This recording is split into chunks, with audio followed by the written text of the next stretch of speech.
Hello dear students, welcome to our video. आज हम पिछले क्लास में हम लोगों ने 2011 से 23 तक में पूछे गए चैप्टर 1 और 2 के ऑब्जेक्टिव क्वेश्चन सॉल्व किए थे।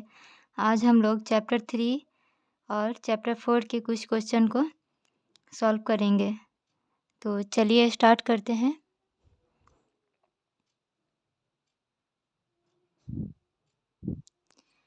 पहला क्वेश्चन कर रहा है हमारा, मानव नेत्र के लिए दृष्टि का अस्थायित्व कितना होता है। मानव नेत्र के लिए दृष्टि का अस्थायित्व कितना होता है। इस ऑप्शन दिया हुआ है 1/10 सेकेंड, 1/16 सेकेंड, 1/6 सेकेंड और 1/18 सेकेंड। तो इसका आंसर हो जाएगा हमारा बी, 1/16 सेकेंड। नेक्स्ट क्वेश्चन है, दृष्टि दोष कितने प्रकार के होते हैं। तो दृष्टि दोष कितने प्रकार के होते हैं। तो दृष्टि दोष 3 प्रकार के होते हैं। पहला होता है निकट दृष्टि दोष, जिसमें हम लोगों को निकट की वस्तु तो साफ दिखाई देती है। और निकट दृष्टि दोष जिस व्यक्ति को हो जाता है उसको कौन से लेंस की ज़रूरत होती है। तो अवतल लेंस की ज़रूरत होती है। दूसरा है हमारा दूरदृष्टि दोष। दूसरा क्या है, दूरदृष्टि दोष। इसमें होता है कि दूर की वस्तु साफ साफ दिखती है और नज़दीक की साफ नहीं दिखती है। तो दूरदृष्टि दोष में कौन सा लेंस का यूज करते हैं हम लोग। तो उत्तल लेंस का। तीसरा है हमारा जरा दूरदर्शिता। और जरा दूरदर्शिता जिस व्यक्ति को हो जाता है उसमें क्या होता है कि न नज़दीक का वस्तु क्लियर दिखता है और न दूर का। तो इस सिचुएशन में हम लोग बाईफोकल लेंस का उपयोग करते हैं। नेक्स्ट क्वेश्चन है हमारा,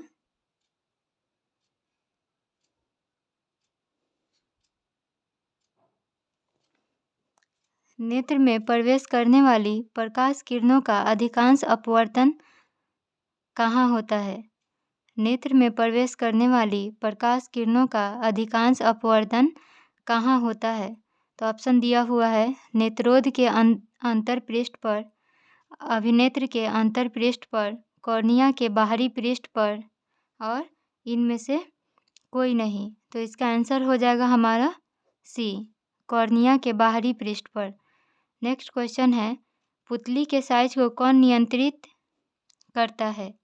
पुतली के साइज को कौन नियंत्रित करता है। तो ऑप्शन है हमारा पक्षमाभी पेशियाँ, परितारिका, नेत्र लेंस, रेटिना। तो इसका आंसर हो जाएगा हमारा बी, परितारिका। नेक्स्ट क्वेश्चन है, आँख का व्यवहार कैसा होता है। तो अवतल दर्पण की तरह, उत्तल लेंस की तरह, समतल दर्पण की तरह, इनमें से कोई नहीं। तो इसका आंसर हो जाएगा हमारा बी, उत्तल लेंस की तरह। नेक्स्ट क्वेश्चन है, मानव नेत्र में किस प्रकार का लेंस पाया जाता है। मानव नेत्र में किस प्रकार का लेंस पाया जाता है। तो ऑप्शन है हमारा उत्तल लेंस, अवतल लेंस, वलयाकार लेंस, बाईफोकल लेंस। तो इसका आंसर हो जाएगा हमारा ए, उत्तल लेंस। नेक्स्ट क्वेश्चन है, एक स्वस्थ आँख की दूरबिंदु कितनी होती है। एक स्वस्थ आँख की दूरबिंदु कितनी होती है। तो इसका ऑप्शन दिया हुआ है 25 सेंटीमीटर, 0, 250 सेंटीमीटर, अनंत। तो इसका आंसर हो जाएगा हमारा डी, अनंत।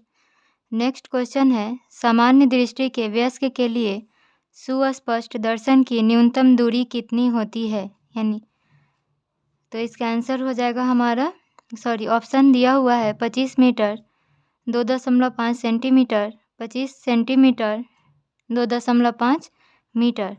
तो इसका आंसर हो जाएगा हमारा सी, 25 सेंटीमीटर।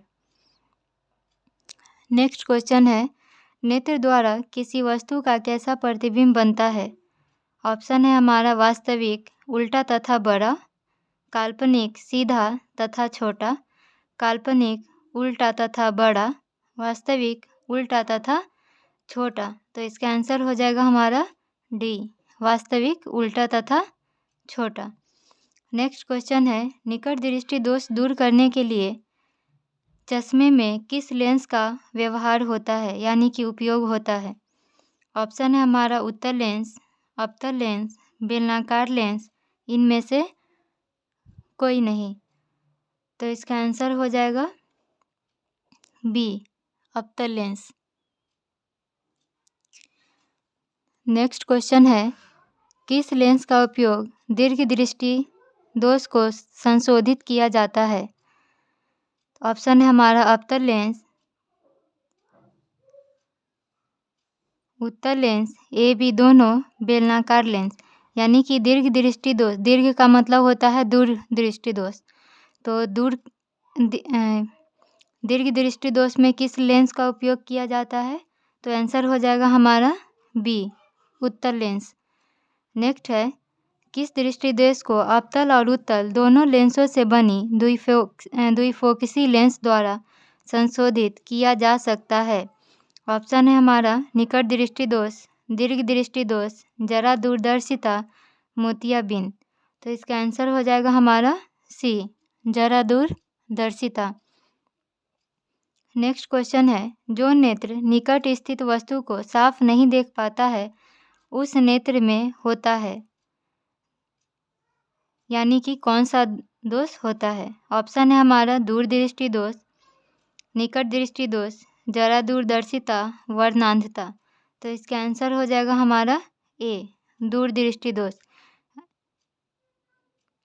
जब निकट की वस्तु साफ न दिखे तो उसमें कौन सा दोष पाया जाता है? दूरदृष्टि दोष। नेक्स्ट क्वेश्चन है, किस रंग का विचलन न्यूनतम होता है? ऑप्शन है हमारा लाल, पीला, नीला, बैंगनी। तो इसका आंसर हो जाएगा हमारा ए, लाल। लाल रंग का विचलन कितना होता है? तो न्यूनतम होता है, यानी कि कम होता है। नेक्स्ट क्वेश्चन है, श्वेत रंग कितने रंगों का मेल से बना होता है? यानी कि सफ़ेद रंग जो है वो कितने रंग को मिलाकर बनता है? तो इसका आंसर हो जाएगा हमारा डी, 7 रंग। नेक्स्ट क्वेश्चन है, स्पेक्ट्रम किससे प्राप्त किया जाता है? तो ऑप्शन है हमारा कांच की सिल्ली, अवतल दर्पण, उत्तल लेंस, प्रिज्म। तो ऑप्शन क्या था हमारा? कांच की सिल्ली, अवतल दर्पण, उत्तल लेंस, प्रिज्म। तो इसका आंसर हो जाएगा हमारा प्रिज्म। यानी कि स्पेक्ट्रम किससे मिलता है? तो प्रिज्म से। नेक्स्ट क्वेश्चन है, स्पेक्ट्रम में किस रंग के किरण का झुकाव अधिक होता है? स्पेक्ट्रम में किस रंग के किरण का झुकाव अधिक होता है? तो ऑप्शन है हमारा लाल, हरा, पीला, बैंगनी। तो इसका आंसर हो जाएगा हमारा डी, बैंगनी। नेक्स्ट क्वेश्चन है, प्रकाश का प्राथमिक वर्ण कौन सा है? नीला, हरा, लाल, इनमें सभी। तो इसका आंसर हो जाएगा हमारा डी, इनमें सभी। तो प्रकाश का प्राथमिक रंग कौन कौन सा है? नीला, हरा, लाल। नीला, हरा, लाल क्या है? प्रकाश का प्राथमिक रंग है। नेक्स्ट क्वेश्चन है, तारों के टिमटिमाने का कारण है? तारों के टिमटिमाने का कारण है, ऑप्शन है हमारा वायुमंडलीय परावर्तन, कुल परावर्तन, वायुमंडलीय अपवर्तन, कुल अपवर्तन। तो इसका आंसर हो जाएगा हमारा सी, वायुमंडलीय अपवर्तन। नेक्स्ट क्वेश्चन है, प्रकाश के किस घटना के कारण सूर्य हमें वास्तविक सूर्योदय से लगभग 2 मिनट पूर्व दिखाई देने लगता है? तो ऑप्शन है हमारा परावर्तन, वायुमंडलीय अपवर्तन, प्रकीर्णन, वायुमंडलीय अपवर्तन एवं प्रकीर्णन। तो इसका आंसर हो जाएगा हमारा बी, वायुमंडलीय अपवर्तन। नेक्स्ट क्वेश्चन है, तारों का टिमटिमाना प्रकाश की किस घटना को दर्शाता है? तारों का टिमटिमाना प्रकाश की किस घटना को दर्शाता है?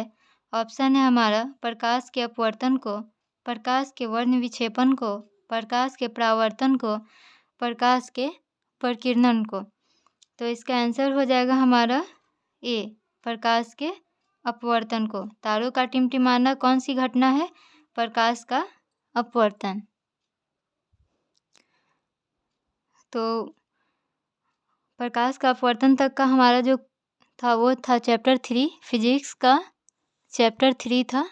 अब हम लोग चैप्टर 4 यानी चैप्टर 4 का नाम है हमारा विद्युत धारा। तो अब इसके कुछ क्वेश्चन करेंगे और जो बच जाएंगे उसको नेक्स्ट वीडियो में बताएंगे। तो चलिए स्टार्ट करते हैं। हमारा चैप्टर 4 क्या है? विद्युत धारा। तो इसमें हम लोग जानते हैं पहले कि आवेश क्या होता है। आवेश आवेश को इंग्लिश में कहते हैं चार्ज। आवेश को इंग्लिश में क्या कहते हैं? चार्ज कहते हैं। और आवेश कितने तरह के होते हैं? 2 तरह के। एक होता है धन आवेश, दूसरा होता है ऋण आवेश। धन आवेश, ऋण आवेश। तो क्या कह रहा है कि जब समान आवेश होता है तो क्या होता है? प्रतिकर्षण होता है। यानी कि जब एक तरह के यानी कि मान लीजिए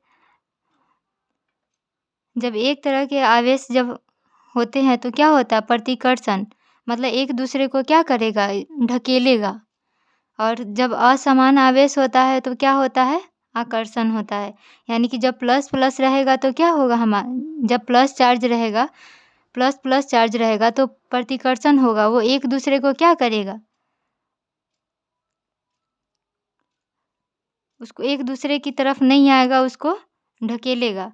और जब असमान आवेश रहेगा यानी कि प्लस माइनस रहेगा या फिर माइनस प्लस रहेगा हमारा आवेश, तो क्या होगा? वो एक दूसरे को आकर्षित करेगा यानी कि आकर्षण होगा।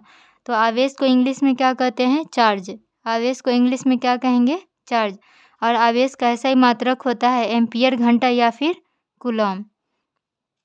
आवेश का ऐसा ही मात्रक क्या होता है? एम्पियर घंटा या फिर कूलम। और एक इलेक्ट्रॉन बराबर होता है 1.6 गुना में 10⁻⁻19 कूलम। एक इलेक्ट्रॉन बराबर कितना होता है? 1.6 इंटू 10⁻⁻19 कूलम। उसके बाद है एक कूलम को C लिखते हैं शॉर्ट में और इलेक्ट्रॉन को शॉर्ट में E लिखते हैं, स्मॉल e। तो एक कूलम बराबर कितना होता है? 6.25 इंटू 10⁻18 इलेक्ट्रॉन। एक कूलम बराबर कितना होता है? 6.25 इंटू 10⁻18 इलेक्ट्रॉन। नेक्स्ट है कि विद्युत धारा किसे कहते हैं? तो आवेश के प्रवाह को विद्युत धारा कहते हैं। यानी कि जो हमारा धन आवेश, ऋण आवेश है, जब वो प्रवाह करता है तो एक जगह से दूसरे जगह क्या होता है? जाता है। तो उसको क्या कहते हैं? विद्युत धारा कहते हैं। और विद्युत धारा का ऐसा ही मात्रक होता है एम्पियर। विद्युत धारा का ऐसा ही मात्रक क्या होता है? एम्पियर होता है। और एम्पियर को किससे डिनोट करते हैं? आई से। एम्पियर को किससे डिनोट करते हैं? आई से। और आवेश को डिनोट करते हैं क्यू से। आवेश को किससे डिनोट करते हैं? क्यू से। और समय को टी से। तो एम्पियर बराबर फॉर्मूला होता है एम्पियर बराबर आवेश बटा में समय। एम्पियर बराबर आवेश बटा में समय या फिर I equal to Q by T. Ampere बराबर क्या होता है? आवेश बटा में समय या फिर I equal to Q by T. अब विद्युत धारा को किस में मापते हैं? ए मीटर में। विद्युत धारा को किस में मापते हैं? ए मीटर में। विद्युत धारा को किस में मापते हैं? ए मीटर में।